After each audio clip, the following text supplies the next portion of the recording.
मनोकामना न्यूजमध्ये आपले स्वागत आहे। नमस्कार, मी विश्वजित देशपांडे। राज्य मागासवर्ग आयोगातर्फे एक सर्वेक्षण राज्यात सध्या सुरू आहे आणि 31 जानेवारीपर्यंत हे सर्वेक्षण सुरू राहणार आहे असं कळतंय।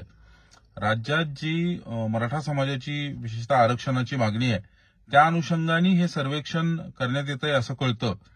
पण हे सर्वेक्षण करत असताना मराठा समाजासोबतच खुल्या प्रवर्गातील जातींचं देखील सर्वेक्षण होतंय आणि याचे प्रगणक जेव्हा सर्वेक्षणासाठी लोकांच्या घरी जातात तेव्हा तिथे ते जे सॉफ्टवेअरमध्ये ज्या माहिती घेत आहेत त्या सॉफ्टवेअरमध्ये ब्राह्मण समाजासाठी जेव्हा ते ब्राह्मण समाजाचं जे टाकायला जातात तेव्हा तिथे फक्त ब्राह्मण असा पर्यायच उपलब्ध नाही असं कळालंय। आणि तिथे असे पर्याय आहेत की लाड ब्राह्मण, दैवज्ञ ब्राह्मण, भिक्षुकी ब्राह्मण, ब्रह्मभट, विश्व ब्राह्मण आणि जोशी ब्राह्मण असे पर्याय आहेत। आता गेली 20-25 वर्ष महाराष्ट्रात आम्ही काम करतोय। काही पर्याय तर आम्हाला देखील या जातीचे आहेत, हे म्हणजे ब्राह्मण समाजात या जाती आहेत असं आम्हाला माहिती नाही। शासनाने कुठून या जाती आणल्या राज्य मागासवर्ग आयोगाने आणि त्या संस्थेनी हे अनाकलनीय आहे। म्हणून आजच आम्ही राज्य मागासवर्ग आयोगाच्या अध्यक्षांना आणि प्रशासकीय अधिकाऱ्यांना ईमेल वरून तक्रार केली आहे की तुम्ही फक्त ब्राह्मण हा पर्याय द्या ना।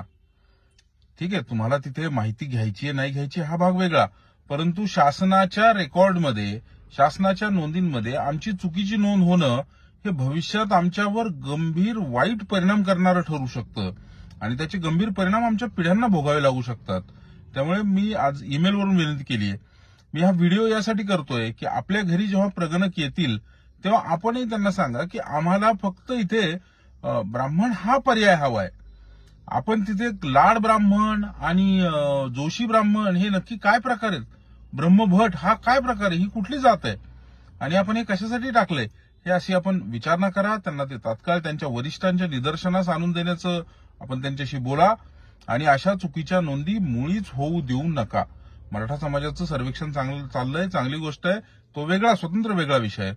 पण हे करत असताना ब्राह्मण समाजाच्या नोंदी चुकीच्या होऊ नयेत ही काळजी घेणं हे तुमचं माझं आपल्या सर्वांचं काम आहे। राज्य मागासवर्ग आयोगाच्या ईमेलवरून मी आजच तक्रार तर केलेलीच आहे, त्यांच्याकडनं काय येतंय ते आपण बघूच।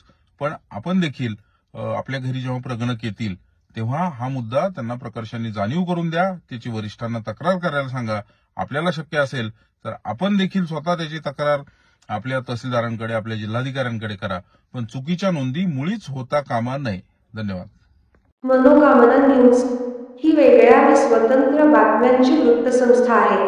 बातम्या आवडल्यास चॅनलला सबस्क्राईब करा, बेल आयकॉनचे बटन दाबा।